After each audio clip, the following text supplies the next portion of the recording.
Alors, mesdames, messieurs, une fois de plus, bonjour.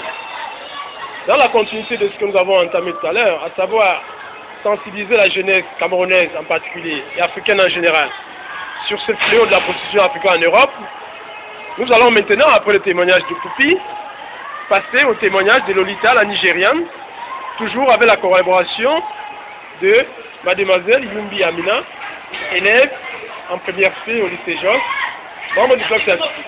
Mademoiselle Amina, you have the floor. Thank you. Lolita est nigérienne et a seulement 26 printemps, C'est-à-dire 26 ans. 26 ans, lorsque son témoignage est récolté. Son parcours est une illustration parfaitement au calvaire de plusieurs milliers de femmes africaines. La prostitution a fait d'elle une droguée et une alcoolique que le sida précise dans les bras de la grande faucheuse. La grande faucheuse, c'est sous-entendu la mort. Si seulement j'avais su ce qui m'attendait dans ce monde, ce monde que tout le monde admire, ce monde où ils veulent tous venir, un monde où nous les prostituées africaines sommes considérées comme de la merde, des esclaves à qui on fait manger des excréments et boire des urines. On trouve normal que les malades, les pervers, les gens riches utilisent leur pouvoir et leur argent pour faire des choses aussi graves que des êtres humains. On dit que nous sommes adultes donc consentants. C'est faux, car personne ne m'a demandé mon avis avant de me jeter dans cette merde. Voilà, cette fille, elle fait allusion à la force que les gens utilisent contre les jeunes filles. J'ai été forcée et menacée. Et si nous sommes adultes, que fait-on des enfants qui sont dans ces milieux? Des enfants de tout âge, de tous les âges. Et puis, ils sont jeunes. Plus ils coûtent cher. Ce ne sont pas les pauvres qui peuvent payer des sommes aussi énormes. Leur salaire ne suffirait pas. Je n'ai plus peur. Je suis révoltée et je n'ai plus peur. De toutes les façons, mes jours sont comptés. Donc il faut dire que les principaux coupables, c'est des gens très fortunés en général, qui manipulent les autres et les mettent à la fin de l'esclavage. Mon sida est en phase terminale. Ils ont plus de respect. Ils ont plus de respect pour les chiens que pour nous. Je sais que toutes les filles ne passent pas par les mêmes étapes que moi. Mais je sais ce qui se passe dans ce milieu. Et les filles finissent tout par peur des représailles. Oui, ça veut dire que ces filles, on leur fait du chantage. C'est-à-dire que si vous trahissez, vous allez être victime de ceci ou de cela. Certainement, on leur promet la mort. Leur argent les donne droit sur notre vie. Si la drogue, le sida et l'alcool ne me tuent pas, leur saleté que j'ai avalée ainsi que celle de leurs chiens, sans oublier tous les coups que j'ai pris, suffisent à me tuer. J'ai supplié le Dieu de me pardonner et de me reprendre. Personne ne peut vivre avec ce que j'ai dans la tête. Il suffit que je ferme les yeux pour que ces horreurs me reviennent. Et tous les jours, toutes les nuits, c'est le même calvaire. C'est une torture. Quand quelqu'un m'aide à en finir, je n'ai plus le force de tenter quoi que ce soit. Bon Dieu, je voudrais juste un moment de repos, un repos, en finir avec ce monde, partir, juste partir. Oui, elle fait appel à la mort. C'est dire que vraiment sa douleur est terrible. L'Internet devient un mode de recrutement. Eh oui, le net. Recruter sur Internet, mon calvaire a commencé à Lagos. Je suis tombée sur une annonce sur Internet où un homme d'affaires cherchait des filles désirant se marier pour son agence matrimoniale. Il y avait des photos, des cas de mariage réussis. J'ai aussi répondu à des annonces dans des magazines qu'on trouve un peu partout maintenant. C'est allé très vite. Le monsieur m'a contacté et nous communiquions par Internet. Il m'a proposé des choses qu'aucune femme ne peut refuser. Oui, au passage, nous profitons pour dire aux jeunes filles et aux jeunes garçons aussi de se méfier des annonces qu'ils ont sur Internet. Il faut savoir que sur Internet, il y a des personnes saines, autant qu'il y a des sorciers, il y a des prophètes, il y a des mauvais esprits en tout genre. Donc tu peux continuer? Le rêve quoi? En moins de 3 mois, j'avais tout le nécessaire pour partir pour Londres. Il m'avait donné des noms de personnes à voir et tout s'est passé sans problème. Il fallait juste que j'aille à Benin City, ville au Nigeria. Chercher un petit colis pour lui. J'ai été très surprise de voir que le colis en question, c'était 3 petits garçons Et voilà. entre 8 et 10 ans. Des êtres humains qu'on qualifie de colis. Leur passeport était prêt, les visas aussi. Tout était ok. Je suis allée voir un monsieur que les gens appelaient sorcier qui m'a donné les instructions. Notre voyage passait par le Ghana et là-bas, quelqu'un d'autre devait nous remettre les passeports du Libéria. Et c'est avec ces nouveaux passeports que nous sommes partis pour Londres. Il nous permettrait d'obtenir plus rapidement le statut de réfugié à destination. Nous sommes partis auprès de 3 jours dans un bidonville d'Accra où nous devions nous cacher pour éviter la jalousie de ceux qui n'avaient pas notre chambre. Le plus jeune des garçons était tétanisé par la peur. Et puis un petit intermède là. Alors quand on demande à Poupi, pardon, à Lolita et ces 3 garçons de ne pas s'attirer la jalousie des autres, il faut comprendre par là que c'est une manipulation pour leur fermer l'esprit, pour les aveugler davantage, pour ne pas attirer l'attention des forces d'ordre qui puissent intervenir éventuellement pour les libérer. Tu peux continuer? Il pleure beaucoup, il tremble et dit par un mot. Seul refuge, mes bras te quittera juste pour que j'aille aux toilettes pour me laver. Des enfants sans défense. À l'aéroport, mon fiancé m'attendait ainsi que celui qui devait récupérer les enfants. La séparation fut pénible. Il a fallu beaucoup de force pour détacher le plus jeune garçon de moi. Je n'ai d'ailleurs plus vu ou eux des nouvelles de ses enfants. Ou plus des nouvelles de ses enfants. J'ai suivi cet homme dont je ne savais rien, sinon il se faisait appeler Brian. À peine arrivé chez lui, le cauchemar a commencé. D'abord, il fallait faire plus ample connaissance. J'ai voulu reciter pour lui, expliquer que j'avais besoin d'un peu de temps, que ce n'était pas facile de se donner ainsi à quelqu'un qu'on connaît à peine. Justement, dans une vie normale, quand on rencontre quelqu'un une première fois, on ne peut pas s'aider aussi rapidement, aussi facilement. On a besoin de se connaître. Mais malheureusement, c'était plutôt l'univers de la mafia. Mais la fermeté avec laquelle il m'a attrapé m'a fait céder immédiatement. Mes premières heures sur le sol anglais furent des heures du viol sur le tapis d'un salon. Je ne devais rien dire.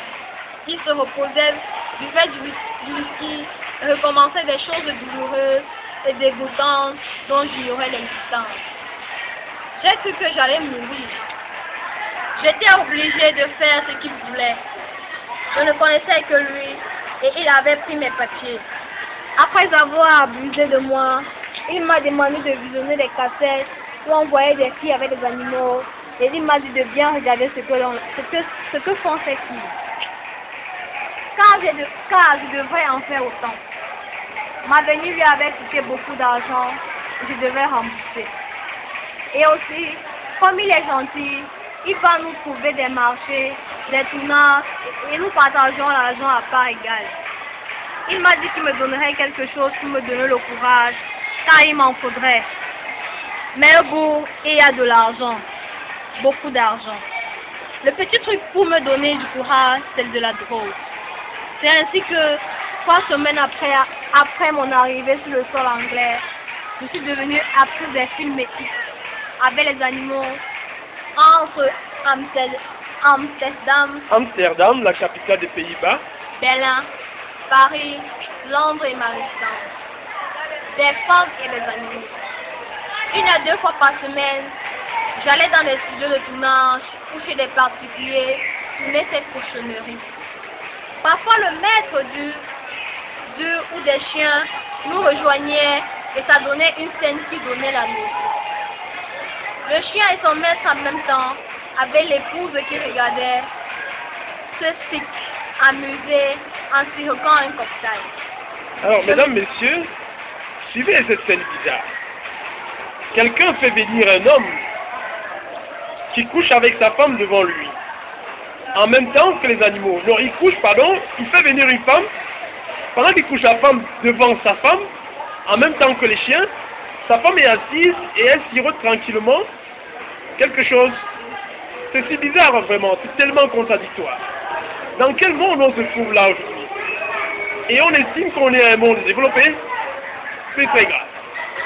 Hier, quand c'était seulement Sodome et Gomorrhe, Dieu a rasé ces villes. Mais aujourd'hui que c'est toute la terre, que fera Dieu donc? Imaginons nous-mêmes. Oui, Amina, vous prenez la parole. Je me droguais et buvais un coup avant que je n'aurais pas su le faire sans plan. Ces animaux en moi, leur barbe, leur poil, leur mauvaise haleine, les coups de griffe et la violence due aux encouragements des maîtres, dont les ordres peuvent faire passer le rythme des animaux en mou à violent, de mou à violent. Et vous en dessous, vous encaissez ces coups. Je pleurais, je priais, les yeux fermés, je priais encore ce bon Dieu de me prendre. Qu'est-ce que j'étais en train de faire? Ma pauvre mère en mourrait si seulement elle le savait. Eh oui. Pour éviter qu'elle se pose des questions, je lui envoyais de l'argent et des photos soigneusement mises en scène par Brian. Le pire des moments était quand il fallait faire des caresses buccales à ces animaux. Ne pouvant pas leur mettre des préservatifs, les rapports étaient sans protection. Et le monsieur disait que je ne risquais rien, car Dieu avait bien fait les choses. Il était impossible qu'une rédemption ait eu lieu. Pendant des années, je n'ai fait que ça. Des milliers de litres de déjections animales dans mon estomac. Ouais, il faut que nos téléspectateurs et nos internautes comprennent bien qu'il s'agit d'un animal en train d'éjaculer dans le corps d'une femme. Mon corps est tellement sale qu'aucun enfant ne peut se développer dedans. Et les coupables évoquent Dieu en disant que vraiment la fécondation ne peut avoir lieu. Un jour, pour agrémenter les tournages, la femme du maître des chiens est allée chercher des chiots et quelques jours qu'elle a mis à mes seins.